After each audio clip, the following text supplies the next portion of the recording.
Welcome to Flourish, where we discuss how to nurture, coach, and inspire the children we love at any age to let their genius blossom.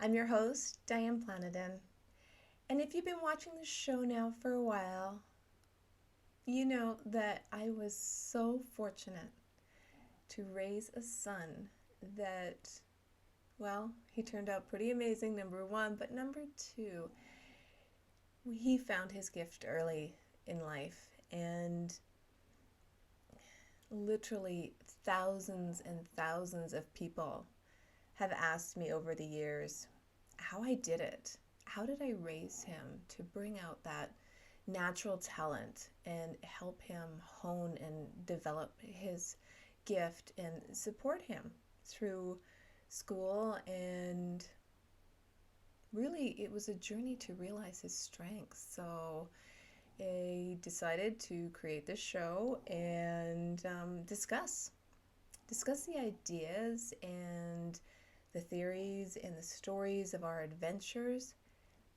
but with an entire goal that's not even about me.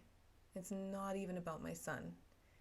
The goal of this show is really to inspire others to help children and even help themselves realize their potential, your calling in life, your purpose, your passion, your talent. And when you can realize that at an early age, wow, it's even all the better, because then you have time to really hone your skills. Knowing your calling in life, your passion, your purpose, your talent, especially at an early age, is truly amazing. There, I said the word, amazing. Maybe overused word as much as awesome, but it's amazing. I'm just going to say that. And you have to hold on to it with all of your might. And it's just not reserved for scholars. We all have a gift and natural talent. Sometimes people know what they love just by catching a glimpse of it, just by, well, let me give you an example. Tiger Woods, a household name, a very well-established golfer, which is an understatement, but he was enthralled with golf because he saw his father playing golf or hitting a few balls in the garage. I can't remember the whole story right now, but I think he was 2 or 3 years old, and he loved it. And his father coached him along the way, and he really honed his skills. What if his father didn't golf, though? Would Tiger Woods have still become a golfer? I would like to say, because of his proximity and living in California and the prevalence of golf, the answer is a resounding yes. His pathway, well, his path might have just been a little bit different. But he does have a quote that I really love. The greatest thing about tomorrow is I will be better than I am today. That almost sounds like a Chinese proverb. Very wise, very well said, and just in time for Chinese New Year. Yes, the Lunar New Year is upon us once more, and I love to celebrate different traditions over the years. It's so much fun, and I'm still exploring. I mean, every corner of the earth has different traditions, but Chinese New Year, well, that's one that we can all enjoy. And even if you didn't grow up with it, fortune, luck, or even auspiciousness are very important to the Chinese culture. And I love that. And I love the symbolism of their traditions and how important they instill this on families and keep the traditions alive. I'd venture to guess that culture is really what makes us different, unique, growing up in different parts of the world and being shaped by not only your geographical environment, but by your culture. And it's different for so many people. And now that the globe is coming together and meshing as one, really, and that's entirely because of the internet and the fact that I can talk to you if you are in China or Germany or the Netherlands or India or Indonesia, the United States, Canada, anywhere in the world. I am not an expert on other cultures, not even close. But I think it's important to be cognizant of those traditions and why they're important because they go back generations. Some go back thousands of years. So it's nice to keep that alive. And it doesn't mean that if you're not Chinese, you cannot partake in their celebrations. Wherever you are, they're welcoming and they love to share their passion about their culture. So when Nicholas was in grade 3 in Mrs. Nichols' class, oh, it was so exciting. It was his first year of being in a gifted classroom, which meant all of the students were quite smart. They had some pretty good strengths there, depending on their cognitive abilities. It might have been a math strength, it might have been a language strength. Regardless, that's one thing they all had in common. And Mrs. Nichols, well, she loved to hear about people's heritage and their traditions and their culture. So when Chinese New Year came around and none of the students in the classroom had that tradition of recognizing Chinese New Year or the Lunar New Year, we volunteered. Hey, we'll do something. I don't know. Let's figure it out. What would be fun for all of these students to partake in? Well, Nicholas, he began with the little red envelope. The little red envelope is this, well, it's lucky. It's a lucky red envelope, actually, and he enclosed a little bit of money in each envelope, and oh, they're beautiful. They're decorated in these lucky symbols, and they have blessings of prosperity to those for whom they're bestowed. The packet is referred to as bao in Mandarin. I hope I'm pronouncing that right. But the word is referenced to yin and yang, yang denoting positive energy. So he provided them with these envelopes and representing, well, blessings and prosperity. And he would wish them good fortune for the year. And as he was handing them out, I would read aloud to the classroom what the symbolism actually meant and why it was such an important tradition. So it made it fun and interesting to learn something new, but there was no test to take afterwards. And they had a little red envelope that was lucky to take home at the end of the day. We also brought in our favorite Chinese food. Depending on the schedule for Mrs. Nichols' class, would be depending on which day it came in, and love it, love it, love it, love it. To have a feast at lunchtime in the classroom, and some of the students had not tried Chinese food before, and were pleasantly surprised. So it was nice to introduce them to a new type of food. And oh, I think I'm going to do an episode on the Crazy Cooking Show about making Chinese food because it is so delicious. Back to the classroom. The last thing we would do is the fortune cookies with a twist, because you don't want to be boring and you want it to be memorable. You want the children to be excited about traditions. So we would add an extra fortune into everyone's cookie. Not an easy task. If you've ever tried to squeeze an extra piece of paper in a fortune cookie, it's not. We had a few breakage, but it worked out well.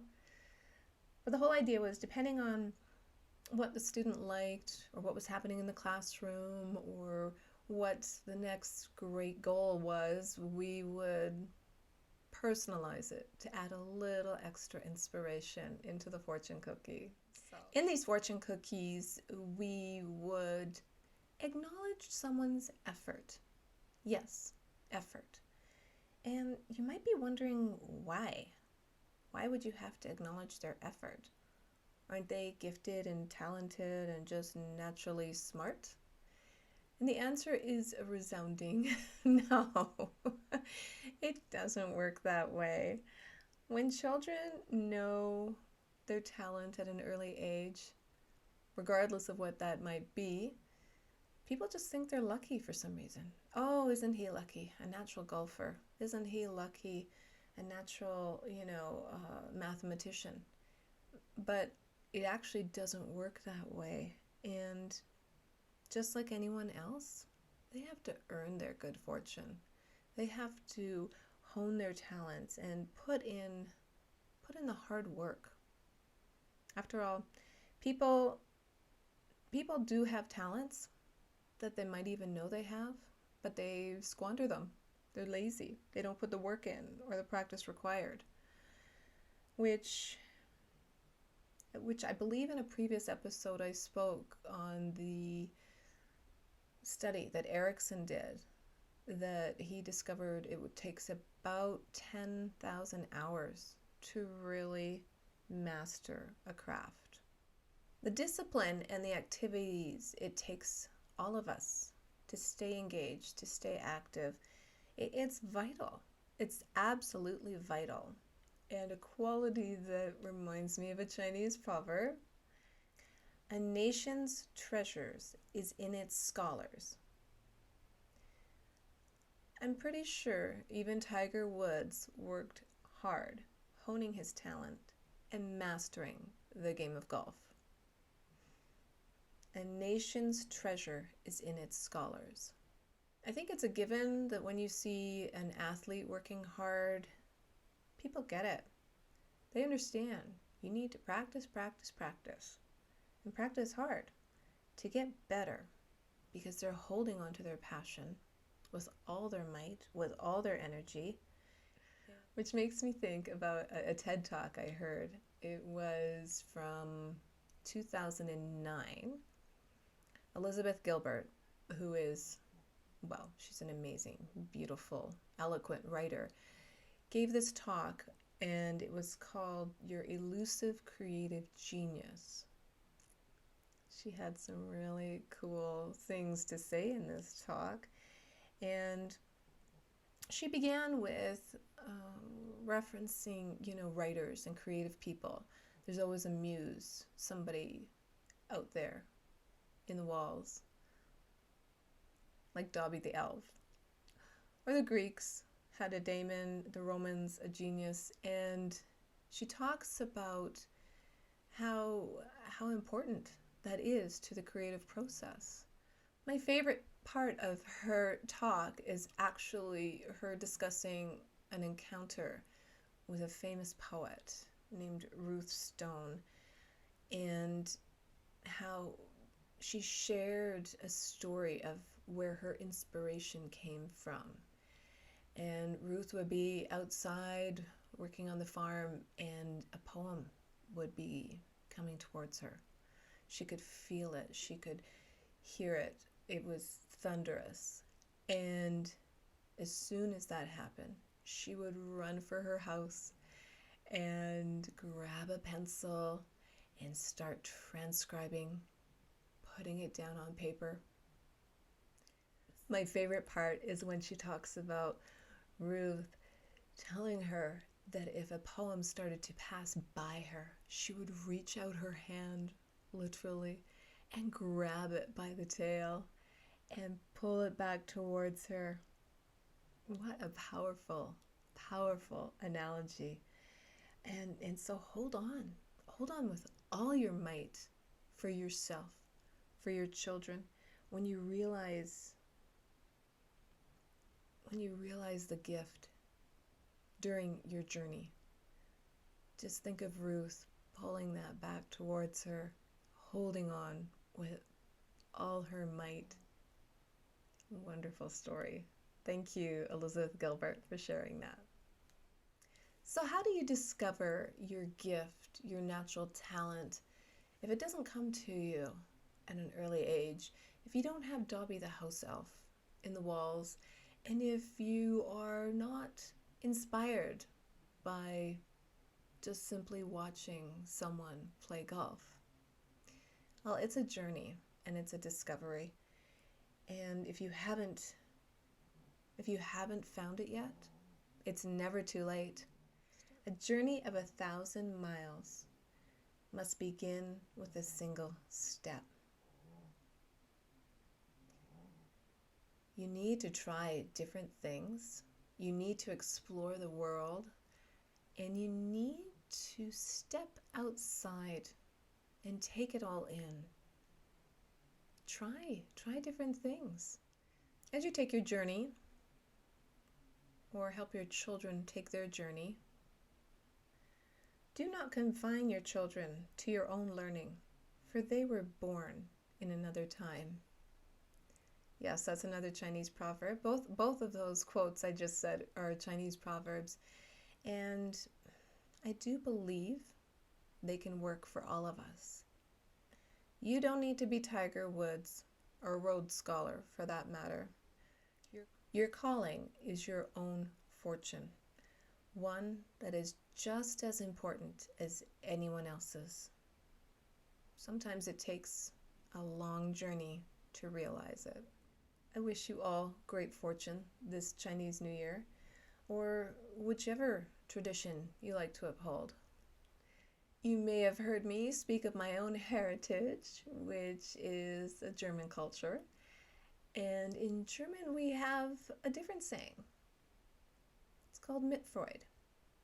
Joying with, meaning I wish you joy and happiness, and I'm happy for your successes, and I'm happy for your great fortune, and I'm thankful for my own fortune in raising my son. So thank you, Nicholas. Thank you for being you. Thank you for sharing your traditions and the traditions of other cultures with your classmates, and the music for the show. I absolutely love it. We are all born with a gift. We are all born with purpose. Life's journey is to hone and develop that gift as purpose changes within. One final Chinese proverb to end the show. I hear and I forget. I see and I remember. I do and I understand. Words to live by. Live well, my friends. Until next week.